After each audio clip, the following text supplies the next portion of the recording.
184 премия статьясына көре, интернетте діни материалдарды тарқату қадаған етеді.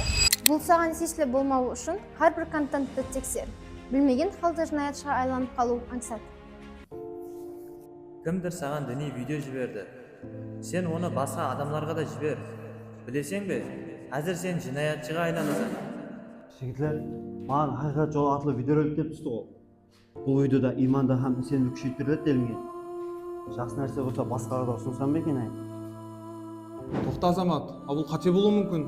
Алдын тексеріп көрмесең, кімнен келді, қайерден шыққан ол видео? Азамат, 184 премия статьясы хақында естігенсің бе?